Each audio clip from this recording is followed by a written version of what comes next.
அண்ணாமலை வெற்றி பெற மாட்டார் என்பது அண்ணாமலைக்கு தெரிந்துவிட்டது. இவ்வளவு பெரிய இமேஜை பில்டப் பண்ணி பர்சன்டேஜ் வந்து கருத்து கணிப்புல வந்து நாங்கள் 18% வந்துட்டோம், 5 தொகுதி ஜெயிச்சிருவோம்லாம் சேட்டலைட் தொலைக்காட்சிகள் மூலமாக பண்ணிய கோயபல்ஸ் பிரச்சாரம் எல்லாம் ஒன்றுமில்லாமல் போய்விடும் இல்லையா? அந்த இமேஜை நிலைநிறுத்துவதற்காக அவங்க என்ன செய்யறாங்கன்னா, வேணும்னு பாஜகவை சேர்ந்தவர்கள் வந்து ஒரு 10:15 மணிக்கு ஒரு பகுதிக்குள்ள போகும்போது ஒரு 1000 வாலா பட்டாசை போட்டு விடுறாங்க. அப்ப அந்த பகுதியில குழந்தைகள் தூங்கலாம், வயதானவர்கள் இருக்கலாம், அல்லது ஹார்ட் பேஷன்ஸ் இருக்கலாம். ஒரு கலவரமாக வந்து அதை மாற்றுகிறார்கள். இல்லை, இது கலவரமாச்சுன்னா அது பாஜகவுக்கு தானே பாதிப்பு. பாஜகவுக்கு என்ன பாதிப்பு? தோற்று போறவனுக்கு என்ன பாதிப்பு இருக்கு? தேர்தலை நிறுத்திடலாமே. அதான் ஒரு சம்பவம் நிகழ்ந்தா ஒரு தேர்தலே ஆமா சாலை மறியல் பண்ணுவாங்க. திடீர்னு அவங்க ஆட்களே ஒரு ஆளை கல்ல விட்டு எரிய விட்டுட்டு வந்து ஒரு கண்ணாடியை உடைச்சிட்டு என்ன பண்ணுவாங்க, இந்த மாதிரி அத்துமீறி நடந்துட்டாங்க, தேர்தல் ஆணையம் வந்து எங்களுக்கு வந்து எதிராக இருக்கிறது அப்படிங்கிறது மூலமாக இதெல்லாம் இந்த பிரச்சனையெல்லாம் இல்லைன்னா ஒருவேளை வந்து அண்ணாமலை ஜெயிச்சிருப்பாரு அப்படின்னு சொல்வதற்கான ஒரு டயலாக் அவங்க கிரியேட் பண்றாங்க. இந்த தேர்தல் ரத்துன்னா அது கோயம்புத்தூர்ல மட்டும்தான் ரத்து பண்றாங்க. அதற்கு அவர்கள் திட்டமிடுகிறார்கள். முடிந்த வரைக்கும் அவர்கள் எங்கெல்லாம் தோற்று போவார்களோ அந்த இடங்கள்ல எல்லாம் அவங்க இது மாதிரியான ஒரு மோசமான வழிமுறைகளை கையாளுகிறார்கள். கையாளுவதற்கான முயற்சி தொடர்ந்து.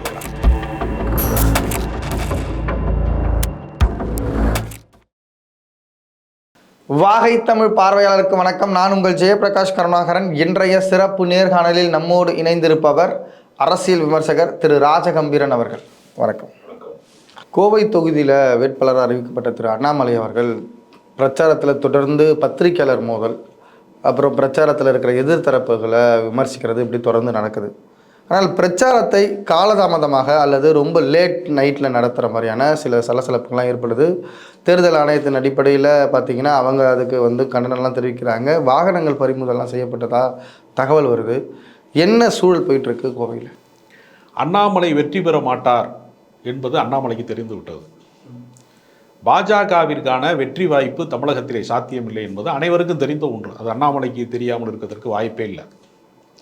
அப்போ அண்ணாமலை தோற்று விட்டார். இவ்வளவு பெரிய இமேஜை பில்டப் பண்ணி பர்சன்டேஜ் வந்து கருத்து கணிப்பில் வந்து நாங்கள் 18% வந்துட்டோம், 5 தொகுதி ஜெயிச்சிருவோம்லாம் சேட்டலைட் தொலைக்காட்சிகள் மூலமாக பண்ணிய கோயபல்ஸ் பிரச்சாரம் எல்லாம் ஒன்றுமில்லாமல் போய்விடும் இல்லையா?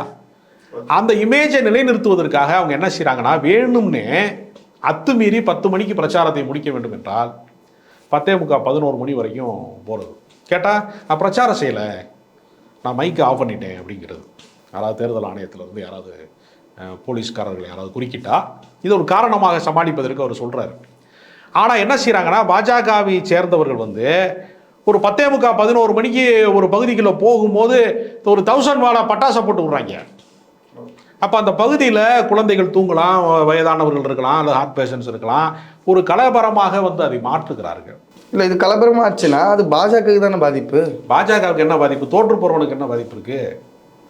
நீங்கள் பாஸ் ஆகிறவன் மட்டும்தானங்க நீங்கள் வந்து அவன் படிப்புல வந்து மார்க் குறையுங்கிற பயம் இருக்கும்.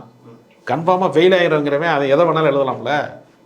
வெற்றி பெறுவதற்கான சாத்தியமே இல்லாதவனுக்கு ஏதாவது ஒன்று செய்யணும். ஏன்னா தன் மீது கவனம் வந்து மீடியாவினுடைய கவனம் தன் மீது படணும். அதுக்காக என்ன செய்யறதுன்னா, ஒரு வேளை வந்து அத்துமீறி இவர் நடந்துக்கிறாரு அப்படிங்கிறதுக்காக இப்போ வாகனத்தை பறிக்கிறார்கள்னா அது ஒரு செய்தி ஆகுது. அப்போ அவர் வந்து அத்துமீறி நடந்துக்கிட்டாரு, வாக்குச்சாவடியில் வந்து தகராறு பண்ணுறாரு, அவர் வந்து போலீஸ் வந்து அவர் அரெஸ்ட் பண்ணுறாங்கன்னா அண்ணாமலை கைது, அதுவும் ஃப்ளாஷ் நியூஸ். அப்போ அவருடைய நோக்கம் வந்து வெற்றி பெறுவது கிடையாது. இல்லை, இப்போ இந்த மாதிரி கைதானா அவரை வந்து டிஸ்குவாலிஃபை தானே பண்ணுவாங்க. அதை நோக்கி தாங்க அவங்க போகிறாங்க. அதனால தான் நான் தோற்று போயிட்டேன், இல்லாட்டா நான் ஜெயிச்சிருப்பேன்னு சொல்லுவாங்கல்ல. இது ஒரு வாய்ப்பு தானே. அண்ணாமலைக்கு வந்துன்னா வெற்றி வாய்ப்பு இல்லை, தகராறு பண்ணுறது மூலமாக இவங்கெல்லாம் சேர்ந்து என்னை வந்து வெற்றி வாய்ப்புல இருந்து வந்து தூக்கிட்டாங்க, இல்லாட்டா மக்கள் வந்து எனக்கு தான் வாக்களிச்சாங்க, இவங்க வந்து திமுக அரசு வந்து காவல்துறை மற்றவர்கள்லாம் சேர்ந்து வந்து எனக்கு எதிராக சதி செய்து என்னை தோற்கடித்து விட்டார்கள் என்று சொல்வதற்கான ஒரு முன்னேற்பாட்டு நடவடிக்கையை அண்ணாமலை வந்து தன்னுடைய வன்முறைகள் மூலமாக, குழப்பம் விளைவிப்பதன் மூலமாக, வேணும்னே அத்துமீறல் மூலமாக, விதிமுறைகளை மீறி நடப்பதன் மூலமாக திட்டமிடுகிறார். இப்போது நீங்கள் பேசும்போது கூட சொல்கிறீங்க ஒரு வன்முறையின் மூலமாக, குழப்பத்தின் மூலமாக. இப்போ இந்த மாதிரியான வன்முறைகளில் ஈடுபட்டால் ஒட்டுமொத்தமாக தானே கேன்சல் பண்ணுவாங்க.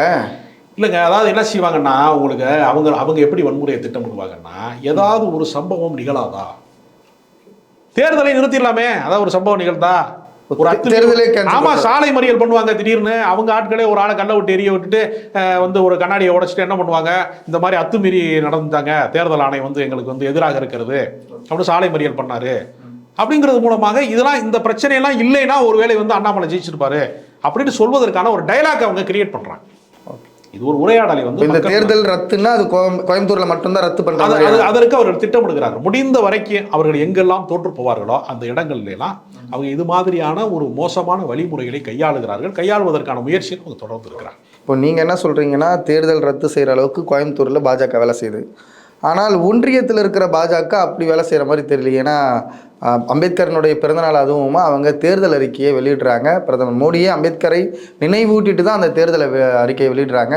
அந்த தேர்தல் அறிக்கையை பார்த்தபோது உங்களுக்கு என்ன தோணுச்சு? வழக்கமாக தேர்தல் அறிக்கை என்பது வாக்காளர்களை வந்து திருப்திப்படுத்தக்கூடிய, அவர்களுடைய கோரிக்கைகளை எதிர்பார்ப்புகளை வந்து நிறைவு செய்யக்கூடிய அறிக்கையாக அது இருக்கும்.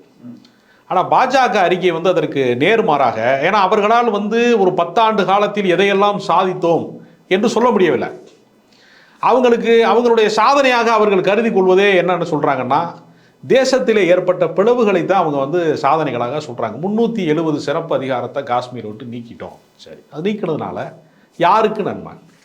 அந்த மாநிலத்துக்கு நன்மையா, இல்லை பெரும்பான்மைன்னு சொல்லி இவங்க மதவாதத்தை தூண்டுறாங்களே அந்த இந்துக்களுக்கு நன்மையா? அங்கே எல்லாருமே இடம் வாங்கலாம்லாம் சொன்னாங்களே, எத்தனை பேர் இடம் வாங்கியிருக்கிறாங்க? யாரெல்லாம் வாங்கியிருக்கிறாங்க? ஏதாவது இதில் பயன் இருக்கிறதா அப்படின்னு ஒரு கேள்வி இருக்கிறது. அதே மாதிரி பார்த்தீங்கன்னா, பொது சிவில் சட்டத்தை கொண்டு வருவோம். சரி, பொது சிவில் சட்டம் கொண்டு வருவது மூலமாக தேசத்துக்கு என்ன நன்மை இருக்கிறது? ஒவ்வொருத்தருக்கும் தனிப்பட்ட பண்பாடுகள் இருக்கிறது, தனிப்பட்ட பழக்க வழக்கங்கள் இருக்கிறது, உணவு முறைகள் இருக்கிறது, கலாச்சாரங்கள் இருக்கிறது, திருமண நம்பிக்கைகள் இருக்கிறது. ஒவ்வொரு ஜாதிக்கும் வேறு வேறு தாலியே இருக்கிறது. எல்லாரும் ஒரே வகையான தாலி, இந்துக்கள் நம்ம சொல்லிக்கலாமே தவிர எல்லாரும் ஒரே வகையான தாலியை கூட அணிவது கிடையாது. வேறு வேறு கலாச்சாரங்கள் இருக்கிறது, வேறு வேறு நம்பிக்கைகள் இருக்கிறது. அப்போ இந்த நாட்டில் வந்து ஒரே மாதிரியான எல்லாத்தையுமே நாங்கள் கொண்டு வர்றோம். இப்போ நம்ம குற்றத்தில் வந்து அனைவரையும் ஒரே மாதிரி தண்டிக்கலாம். ஒருத்தன் திருடுறான், கொலை செய்கிறான், வேற சொத்துக்களை அபகரிக்கிறான், அதுக்கான சட்டங்கள் என்பது தனி. உரிமையியல் சட்டம், சிவில் சட்டம் என்று சொல்லுகிற போது அவன் விரும்புகிற வாழ்க்கையை தான் வாழ முடியும். எல்லாருக்கும் இப்போ நம்ம என்ன சொல்கிறோன்னா, இப்போ எல்லாருக்கும் ஒரே வகையான உணவுன்னு வச்சுக்கோங்களேன். இப்போ இந்திய இராணுவம் முழுக்க வந்து நம்ம இனிமேல் தயிர் சாதம் தான் போடுவோம், லெமன் சாதம், தயிர் சாதம், இந்த மாதிரி பொரியல் தான் நம்ம போடுவோம். இனிமேல் இறைச்சி வந்து இனிமேல் கிடையாது. ஏன்னா அந்த தேசம் வந்து ரொம்ப புனிதமானது. நம்ம வந்து மாட்டு இறைச்சி வந்து ரொம்ப வந்து மாட்டை வந்து பசு வதை செய்யக்கூடாது. ஒரு புனிதமான தேசத்தில் ஒரு உயிர் வதை கூடாது அப்படின்னு சொன்னோம்னு வச்சுங்க. எல்லாருக்கும் வந்து இராணுவத்தில் இனிமேல் தயிர் சாதம் போடுவோம். அப்படின்னா என்ன ஆகும்? ஏற்கனவே நல்ல இறைச்சி சாப்பிட்டு எனர்ஜியாக பயிற்சி பெற்று இருக்கும் போதே அருணாச்சல பிரதேசத்தின் வழியாக சீனா ஆக்கிரமிச்சு பண்ணி முடிச்சுட்டான், பேர்லாம் வச்சுட்டான். 1.5 லட்சம் அடி உள்ளே வந்துட்டான் அப்படிங்கிறது, பேரெல்லாம் வச்சுட்டாங்கிறது எல்லாருக்குமே தெரியும். பாஜக காரனை தவிர, சங்கிகளை தவிர அனைவருமே இதை ஒத்துக்கிறான். இப்போ இந்த மாதிரி ஒரே உணவுன்னு வந்துடுச்சுன்னா நீங்கள் என்ன செய்வீங்க? சிங்கத்துக்கு வந்து என்ன போடுவீங்க? ஒவ்வொரு விலங்குக்கும் வேறு வேறு உணவு வகை இருக்குல்ல. சிங்கம் இருக்கு, சிங்கத்துக்கு என்ன உணவு போடுவீங்க? டெய்லி வந்து கீரை கட்டு வாங்கி போடுறோம்னு வச்சுக்க. கீரை போட போகிறவன சிங்கம் தின்றுமா தின்றாதா? அது கடும் பசியில் இருக்கும். கீரை கட்டு எவன் போட வர்றானா அவன் கையை லவக்கணும் வந்து பிடிங்கி தின்றுமா இல்லையா? இது என்ன வகையான நியதி? நான் என்ன கேட்குறேன்னா, இயற்கையினுடைய ஒரு பொருத்தமானது அது. இப்போ நாகாலாந்தில் வந்து நாய்க்கறி திங்கிறான், அதை நான் திங்கணும்னு என்ன வற்புறுத்த முடியுமா? நீங்கள் நான் இனிமேல் வந்து டெய்லி நாய்க்கறி தான் திங்கணும் நம்ம சொல்ல முடியுமா? அவருடைய தேர்வு, நம்ம அவங்களை கொச்சப்படுத்தலை. அவரவர்களுக்கு வேறு வேறு தேர்வுகள் இருக்கிறது, வேறு வேறு நம்பிக்கைகள் இருக்கிறது. இதை மதிக்கிறதுக்கு தானே அரசாங்கம். அரசாங்கத்துக்கு என்ன வேலை? 2 கோடி பேருக்கு வந்து வேலை கொடுப்போம்னு நாட்டில் எல்லாருக்கும் ஒரே சட்டம் இருக்கிறது நல்லது தானே. எல்லாரும் ஒரே சட்டத்தை ஃபாலோ பண்ணலாம். ஒரே சட்டத்தை ஃபாலோ பண்ணணும்னா இப்போ ஒரே மாதிரியான வாழ்க்கை முறையில் நம்ம எல்லாரும் இருக்கோமா? ஒருத்தன் கல்வியற்றவனா இருக்கான், ஒருத்தன் பொருளாதாரமற்றவனா, ஒருத்தன் வந்து பாலத்துக்கு கீழே ஒருத்தன் படுத்து கிடக்கான் இல்லையா? நம்ம பார்க்குறோம் பல இடங்களில். இப்போ இந்த கோயம்பேடு பகுதியில் நீங்கள் பார்த்தீங்கன்னா ரோஹிணி தேட்டருக்கு போகிற வழியில் இருக்க பாலத்துக்கு கீழே நிறையா பேர் வந்து இருக்கான். குடிசை போட்டுக்கிட்டு கூவ கரையில் குடிசை போட்டுக்கிட்டு வாழ்கிறான். அவனுக்கெல்லாம் வீடு கட்டி தருகிற திட்டம் குடிசை மாற்று வாரியம்னு அதுக்கு தான் ஒன்று தமிழ்நாட்டில் உருவாக்கப்பட்டுச்சு. இந்திய அளவில் சாலை ஓரம் வசிப்பவர்களுக்கு, வீடற்றவர்களுக்கு வீடு வந்து கட்டி கொடுக்குற திட்டம் அப்படின்னு ஒன்று வச்சிருக்கலாம். அப்படி ஒன்று நடைமுறைப்படுத்துறதுக்கு ஏதாவது உங்கள்கிட்ட திட்டம் இருக்கிறதா? இப்போ நான் என்ன கேட்குறேன்னா, பாதிக்கப்பட்ட மக்கள், ரொம்ப பிற்படுத்தப்பட்ட மக்களாக இருக்கிறவன், ஒடுக்கப்பட்ட, இந்த அதாவது வறுமைப்பட்ட வறுமையும் சாதியும் ஒன்னோட ஒன்று பின்னி கிடக்கு. யாராவது ஒரு குறிப்பிட்ட சாதி மட்டும்தான் காலையில் எந்திரிச்சோன்னா நம்ம எல்லாருமே போய் வாக்கிங் போகிறோம், நல்லா ஃபில்டர் காஃபி குடிச்சிக்கிட்டு நம்ம வாக்கிங் போகிறோம்னு வச்சுக்கோங்க. காலையில் ஒருத்தன் வந்து ரோடு கூட்டிக்கிட்டு இருக்கான். குறிப்பிட்ட சமூகம் தான் பெரும்பகுதி வந்து அந்த வேலையை வந்து செய்கிறான், தூய்மை பணியாளர்களாக இருக்கான். அப்போ இந்த நாட்டில் வறுமையும் சாதியும் ஒன்றோடு ஒன்று பின்னி கிடக்கு. இப்போ அவர்கள் விடுதலைக்கு என்ன வழி? சொச்சு பாரத்னு நாங்கள் திட்டம் கொண்டு வந்துட்டோம், அந்த யோஜனா கொண்டு வந்துட்டோம், அந்த போஜனாவை கொண்டு இல்லை, வந்துட்டோம். அதனால தான் அவங்க அந்த தேர்தல் அறிக்கையிலே வந்து நீங்கள் சொல்கிற மாதிரி ஏழ்மையை உழைக்கிறதுக்காக அவங்க பல விஷயங்களை கொண்டு வராங்க.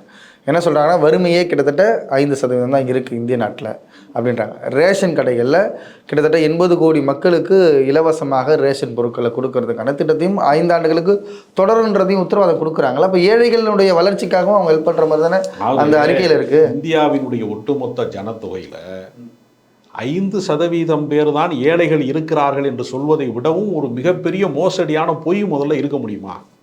அது பாஜக காரன்ட்ட இருக்கக்கூடிய ஒரு மிகப்பெரிய ஒரு அதாவது அவன் விடுற புருடாவை அவனே ஒரு 10 செகண்டில் இல்லாமல் பண்ணிடுறான். ஒரு உதாரணத்துக்கு ஒன்று சொல்கிறேன். ஏன் வந்து தமிழ்நாட்டுக்கு வந்து ஜிஎஸ்டியை திருப்பி கொடுக்கலன்னு கேட்கும்போது என்ன சொல்கிறான் வழக்கமாக? இது வளர்ந்த மாநிலம் அப்படின்னு சொல்கிறான். இன்னொரு பக்கம் என்ன சொல்கிறான்? 57 ஆண்டு காலமாக திராவிட இயக்கங்கள் இந்த நாட்டை சீரழித்து விட்டதுங்கிறான். ரெண்டும் ஒரே வாயில தான் சொல்கிறான். ஒன்று சோறு திங்கிற வாய், இன்னொன்று வேற ஒரு வாய். இது வேற வாய், அது நார வாய்ப்பாங்கல்ல. ரெண்டும் ஒரே வாயில சொல்கிறான். எப்படி சொல்கிறான்?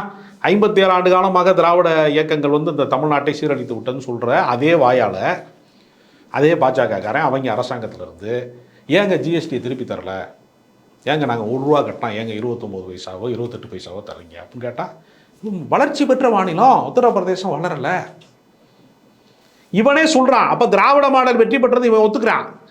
ஆனால் அதுக்கு என்ன சொல்கிறான்? அதுக்கு மாற்றம் வந்து அப்போ வேற வேற தன்மையில் அவன் பேசுகிறான். ஒரு பக்கம் என்ன சொல்கிறான்? 5% பேர் தாங்க வந்து ஏழ்மையில் இருக்காங்க. சரி, அப்புறம் எதுக்கு 80 கோடி பேருக்கு ரேஷன் கொடுக்குறீங்க? அப்போ 5%ம் 80 கோடியும் எப்படி ரெண்டும் ஒன்னோட ஒன்று எப்படி சம்பந்தமே இல்லையே? அப்போ யார் போய் ரேஷன் கடையில் போய் நிற்கிறா? அதான் நம்ம கேள்வி.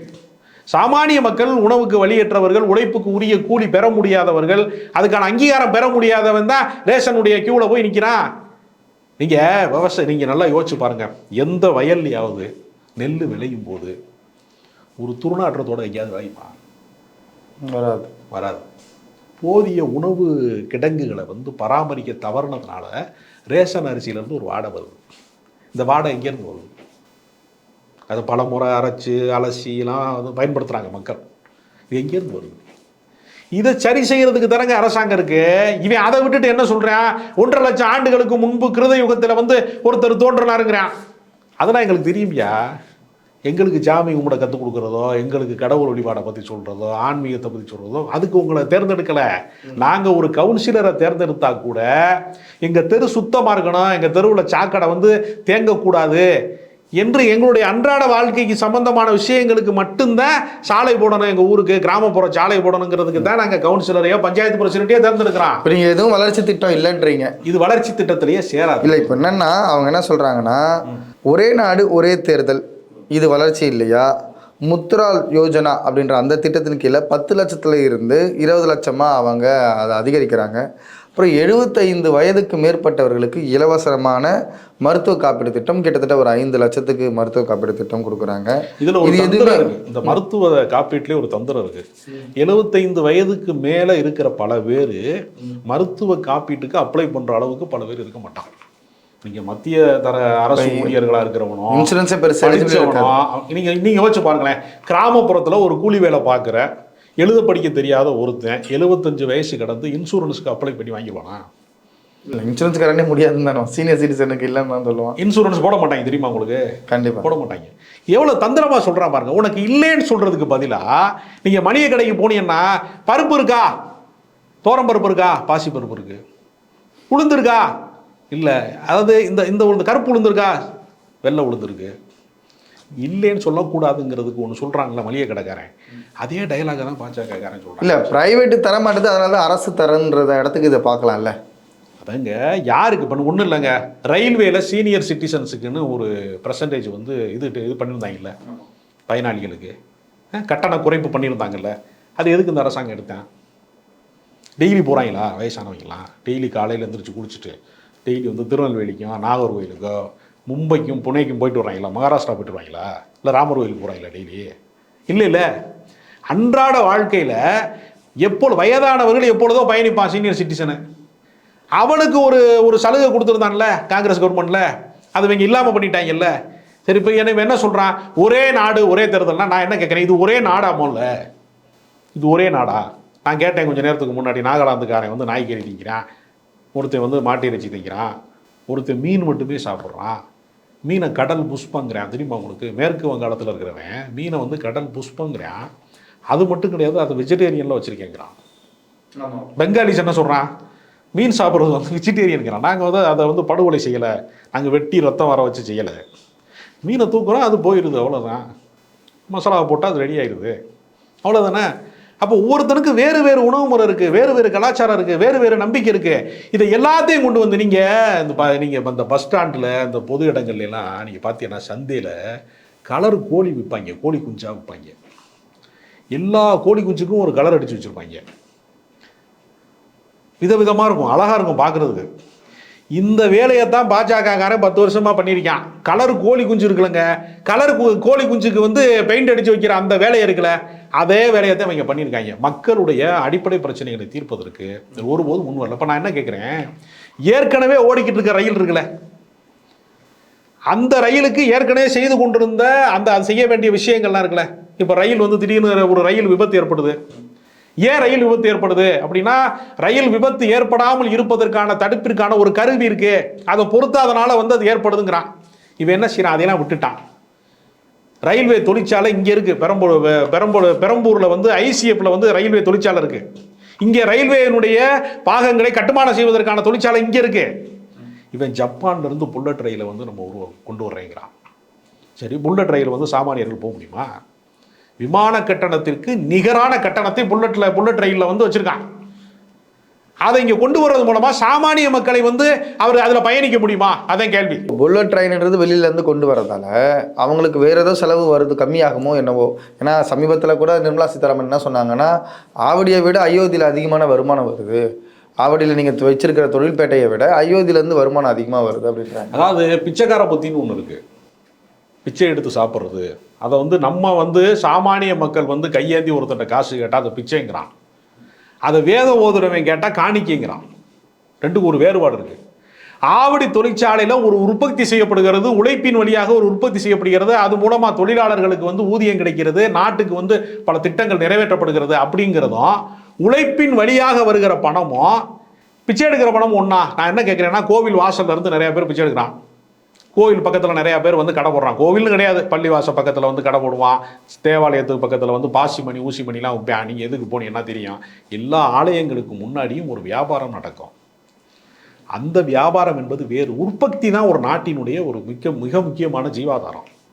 ஒரு விவசாயி வந்து ஒரு பொருளை உற்பத்தி செய்கிறான், அதுக்கு ஆதார விலை கேட்டால் நீங்கள் என்ன செஞ்சீங்க? அதுக்கு அவனை நடு ரோட்டில் நிப்பாட்டி கொட்டுற பனியிலையும் கொடிய வெயில்லையும் அவனை போராட விட்டீங்க, அவன் மீது தடியடி நடத்துனீங்க, கண்ணீர் புகை குண்டுகளை வீசினீங்க, அவனை பச்சை படுகொலை செஞ்சீங்க. அவன் ஆதார விலை கேட்டால் அதை தீர்ப்பதற்கு தானே அரசாங்கம். அதை விட்டுட்டு அயோத்தியில் வந்து உள்ள வந்து வேதத்தின் பெயரால் ஒருத்தன் வந்து மந்திரம் ஓதி பிச்சை எடுப்பான், வெளியில் ஒருத்தன் நேரடியாக பிச்சை கேட்பான், அவ்வளோதானே. என்ன சொல்கிறேன், யாராவது கடவுளிடம் போய் காசு கேட்குறானா? மனிதர்கள்ட்ட தானே கேட்குறான். அப்போ ஒரு ஆலய வழிபாட்டின் மூலமாக வருகிற வருமானத்தை மட்டுமே வைத்துக்கொண்டு ஒரு அரசாங்கம் இதை வெற்றின்னு சொல்கிறான்னா, அப்போ தொழிற்சாலை கட்டினதை இப்போ ஜவஹர்லால் நேரு காலத்திலிருந்து எத்தனையோ பொதுத்துறை நிறுவனங்களை வந்து கட்டுமானம் செஞ்சுருக்கிறாங்களே.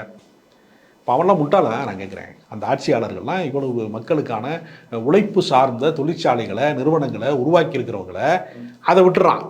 விட்டுட்டு அவன் என்ன சொல்கிறான்னா, கோவிலை கட்டி பிச்சை எடு, வசூல் பண்ணிக்க. ஏன்னா அயோத்தி கோவிலுக்கே நேரடியாக இப்போ இங்கே எப்படி இந்து அறநிலையத்துறை இருக்கிறது, அது மாதிரி அரசாங்கத்தினுடைய நேரடி கட்டுப்பாட்டில் வந்து அந்த கோவில் வரலை. யார் வேண்டுமானாலும் அதற்கு நீங்கள் பணம் அனுப்பலாம் என்று அவர் ஒரு 3000 கோடி வசூல் பண்ணியிருக்கிறாங்க. ஏறத்தாழ 13,000 கோடி வசூலுக்கான திட்டம் வச்சிருக்கிறாங்க. அப்போ என்னன்னா, பிளாக் மணியை வந்து பயன்படுத்துவதற்கு, மிகப்பெரிய தொழிலதிபர்களிடமிருந்து பணம் பெற்றுக்கொள்வதற்கு இதைத்தாங்க வந்து தேர்தல் பத்திரத்தில் செஞ்சுருக்கான். ராமர் கோயில் விஷயத்தில் என்ன பண்ணியிருக்கானா அதே தான் தேர்தல் பத்திரம். தேர்தல் பத்திரத்தில் மிரட்டி வாங்கியிருக்கான். அதாவது வெறும் பக்தி எங்கேயுமே கிடையாது, பயபக்தி தான். கடவுள் வந்து உனக்கு கண்ணை பிடிங்கிடுவார், நீ இதை பண்ணேன்னா அதை பண்ணிடுவார். இதுக்கு பிராயசித்தன், அதாவது மிகப்பெரிய மோசடிகளில் ஈடுபட்டவன், கார்ப்பரேட் கிரிமினல்ஸுக்கு ஒரு வகையான நம்ம வாழ்க்கையில் ஏதாவது ஒன்று பாதிச்சிருமோ, நம்ம வம்சத்தை பாதிக்குமோ, பிள்ளைகளை பாதிக்குமோ அப்படிங்கிற ஒரு குற்ற உணர்ச்சி இருக்குங்கள, அந்த குற்ற உணர்ச்சியை களைவதற்காக வந்து வரக்கூடியவனை சாமியாருக்கு பிரெயின் வாஷ் பண்ணி அவன் ட்ரஸ்ட்டு ஃபார்ம் பண்ணி வச்சு அது மூலமாக பணம் வசூல் பண்ணுறாங்க. உலகம் முழுக்க வந்து பக்திங்கிறது வந்து எளிய மக்களோட பக்தி என்பது வேறு, சாமானிய மக்கள் வந்து பக்தியை கொண்டாடுறதுங்கிறது வேறு. இது மாதிரி கார்பரேட் சாமியார்கள் பின்னாடி போகிறவன், மிகப்பெரிய நிறுவனங்களுக்கு பின்னாடி போகிறவங்களுடைய பக்தி என்பது வேறு. இரண்டுக்குமான வித்தியாசம் இருக்கிறது. அதனால ஒரு அரசாங்கத்தினுடைய வேலை என்பது ஆலயம் கட்டுவது அல்ல, இது பக்தி வளர்ப்பது அல்ல. அதுக்கு தனி இயக்கங்கள் இருக்கிறது. தனிப்பட்ட முறையில் உண்மையிலேயே பக்தி சார்ந்தவர்கள்லாம் மக்கள் வந்து அதை கொண்டாடுவான். இப்போ கோயில் திருவிழா நடக்குது, அரசாங்கம் நடத்துறத அரசாங்கம் பாதுகாப்பு அளிக்கும். மக்கள் அவர்களாகவே அந்த பகுதியில் இருக்கிறவன் வசூல் பண்ணி ஒரு கொண்டாட்டத்தை அவனா நிகழ்த்திக்கிடுவான், ஒரு திருவிழா நடத்திக்கிடுவான். இதெல்லாம் ஒரு அரசின் சாதனையில் ஒரு நாள் வராது. சரிங்க. இப்போது இந்த தேர்தல் அறிக்கையில் பல விஷயங்கள் பேசியிருந்தாலும் தமிழ்நாட்டினுடைய முக்கியத்துவம் அந்த தேர்தல் அறிக்கையில் சொல்லப்படுது. காரணம் என்ன? திமுக என்ன சொல்லுதுன்னா, நாங்கள் ஆட்சிக்கு வந்தால் அல்லது ஒன்றியத்தில் நாங்கள் விரும்பும் ஆட்சி வந்தால் திருக்குறளை தேசியமயமாக்கவும் தேசிய நூலாக அறிவிப்போம் அப்படின்ற ஒரு இடத்துக்கு போகிறாங்க. இவங்க என்ன சொல்கிறாங்கன்னா, திருவள்ளுவர் மையம் அப்படின்னு ஒன்று உருவாக்குவோம் அப்படின்றாங்க. அதன் மூலமாக கலாச்சார பண்பாடு எல்லாத்தையும் நாங்கள் பரப்புவோம்னு சொல்கிறாங்க. இதையெல்லாம் நீங்கள் எப்படி பார்க்குறீங்க? திருவள்ளுவரினுடைய ஒரே ஒரு குறளை வாழ்க்கையில் பின்பற்றினால் இந்தியா முழுக்க இருக்கக்கூடிய சனாதனம் அழிந்துவிடும். பிறப்புக்கும் எல்லா உயிருக்கும்னா என்ன அர்த்தம்? பிறப்பினால ஒருத்தன் உயர்ந்தவனாகவோ ஒருத்தன் தாழ்ந்தவனாகவோ ஆக முடியாதுங்கிறத திருவள்ளுவர் சொல்லியிருக்கிறாரு. இது ஆர்எஸ்எஸ்னுடைய சித்தாந்தம் ஏற்றுக்கொள்ளுமா? பாஜக ஏற்றுக்கொள்ளுமா? மோடி ஏற்றுக்கொள்கிறாரா? பிறப்பினால உயர்வு தாழ்வு கிடையாது என்பதை இவர்கள் ஒப்புக்கொண்டார்கள்னா ஆர்எஸ்எஸ் சித்தாந்தமே அழிந்துருமே. ஒற்றை திருக்குறளை பின்பற்றினா அழிஞ்சிருமே. இந்த நாட்டில் ஆர்எஸ்எஸ்ஸே அழிந்து போகணும்னா பிறப்புக்கும் எல்லா உயிருக்கும் என்கிற கருத்தியலை ஒருவன் பின்பற்றினால் இந்துத்துவம் அழிந்து போயிருமே. சனாதன ஒழிப்பு என்பதே தேவைப்படாதே.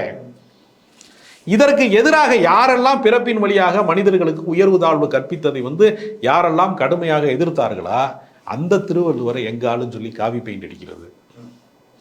அந்த சனாதன மதம் என்னும் பேய் பிடியாது இருக்க வேண்டும் என்று சொன்ன வள்ளலாரை மத வெறியர்கள் வந்து கைப்பற்ற நினைப்பது.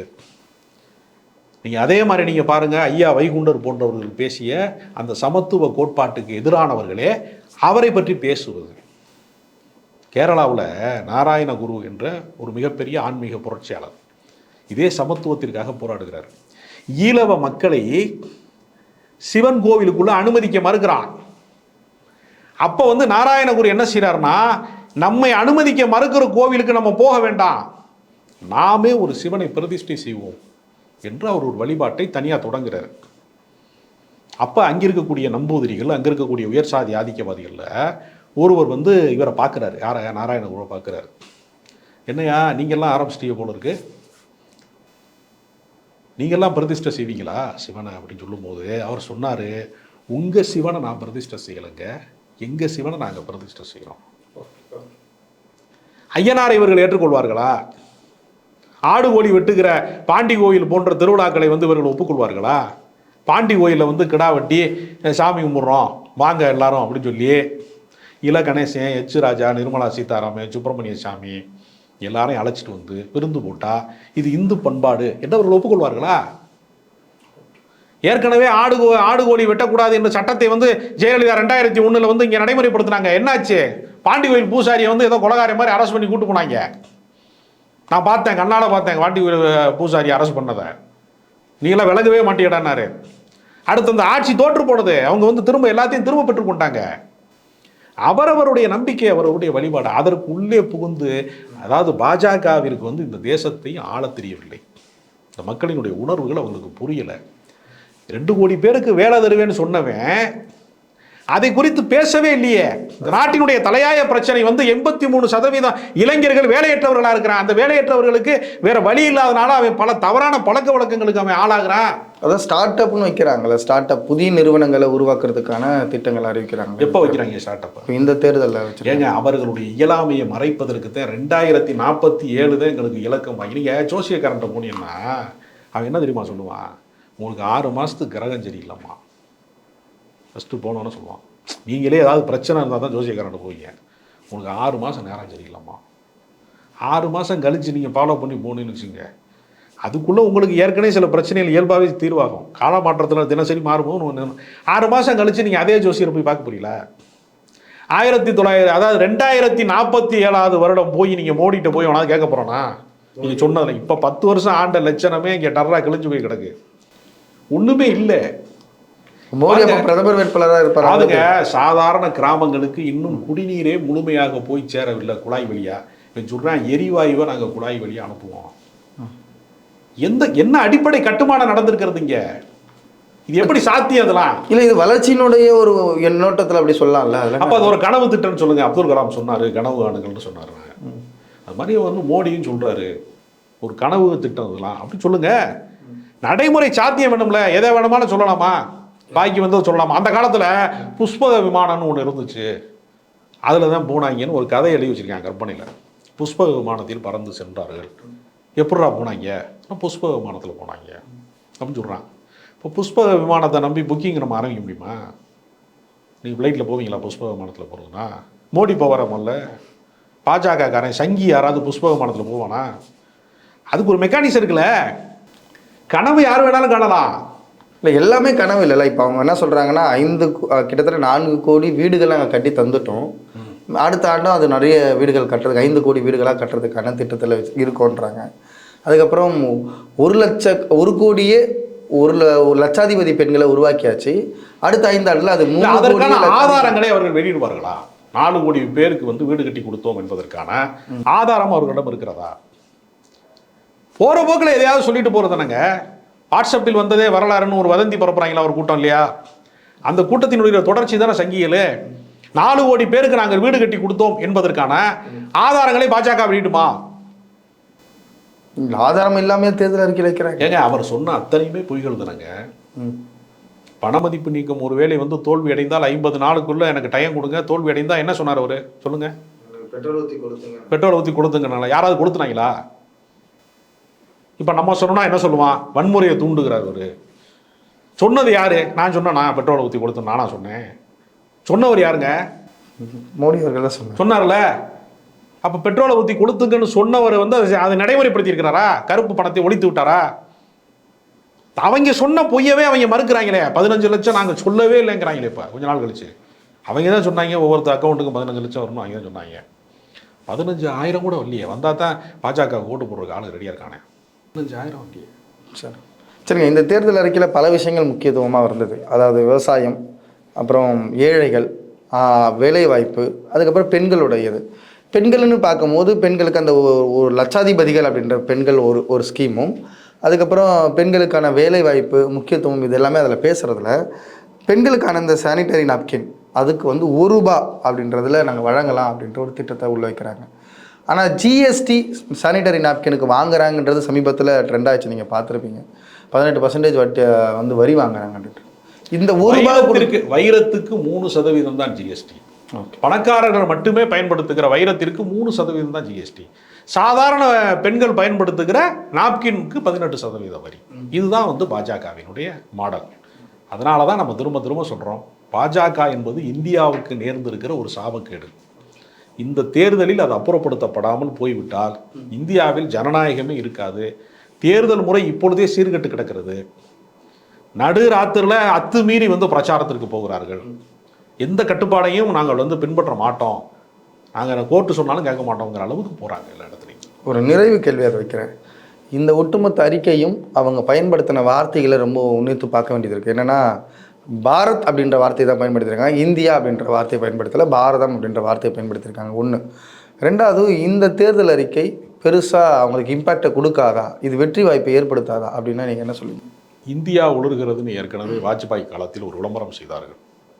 அணைய போகிற தீபம் பிரகாசமாக எரியும்னு சொன்னது மாதிரி அந்த தேர்தலில் வாஜ்பாய் படுதோல்வி அடைந்தார். அதே தான் இந்த முறையும். 10 ஆண்டு காலம் அவர்கள் இந்தியாவிலே 8 சாதாரண மக்கள், நடுத்தர மக்கள், சிறு தொழில்கள், குறுந்தொழில்கள் எல்லாவற்றையும் அழித்து நாசமாக்கி விட்டார். சாதாரண மக்களுடைய வாழ்வாதாரம் மிக மோசமாக பாதிக்கப்பட்டிருக்கிறது. பெண்களுடைய பாதுகாப்பு உறுதி செய்யப்படலை. மாநிலங்களை அதிகாரமற்ற ஒரு அமைப்பாக மாற்றுவதற்காகத்தான் ஒரே நாடு என்ற வார்த்தையை அவர்கள் ரொம்ப சூசகமாக சொல்கிறாங்க. அதாவது தேன் தடவிய வார்த்தைகளை சொல்கிறாங்க, உள்ளுக்குள் இருப்பது விஷமாக இருக்கிறது. அதனால் மாநிலங்களை அதிகாரமற்ற அமைப்பாக மாற்ற வேண்டும்ங்கிற ஒரு திட்டம்தான் காஷ்மீர் என்பது ஒரு பரிசோதனை முயற்சி. அது ஒவ்வொரு மாநிலத்துக்கும் அது வரும். மாநிலங்களை உடைப்பது, மாநிலங்களை அதிகாரமற்ற அமைப்பாக மாற்றுவது என்கிறது வரும். அதனால் தேசிய கல்விக் கொள்கை என்பதெல்லாம் நீட் தேர்வே தேசிய கல்விக் கொள்கையினுடைய ஒரு தொடர்ச்சி தான். இந்த நிலை தொடர்ந்தால் சாமானிய மக்களுக்கு ஒவ்வொரு மாநில உரிமை சார்ந்த விஷயங்கள் எதுவுமே சாத்தியப்படாது. மிகப்பெரிய பின்னடைவை வந்து நாடு சந்திக்கும். மிகப்பெரிய புரட்சி தான் வெடிக்குமே தவிர தேர்தல் ஜனநாயகத்தில் ஒரு மாற்றத்தை நாம் இந்த முறை நிகழ்த்த தவறிவிட்டால் இந்தியா என்கிற தேசம் ஒன்றுபட்ட தேசமாக இருக்க வாய்ப்பே இல்லை. ரஷ்யாவை போல ஒரு உடைவதற்கான ஒரு முன்னோட்டமாக மாறிவிடும். இந்தியாவிலே தேர்தல் ஜனநாயகம் மிகப்பெரிய ஆபத்தை நோக்கி சென்று கொண்டிருக்கிறது. சரிங்க சார், ரொம்ப நன்றி. மிக தெளிவான பார்வையை முன்வைத்தீங்க. உங்கள் நேரத்துக்கும் கருத்துக்கும் நன்றி.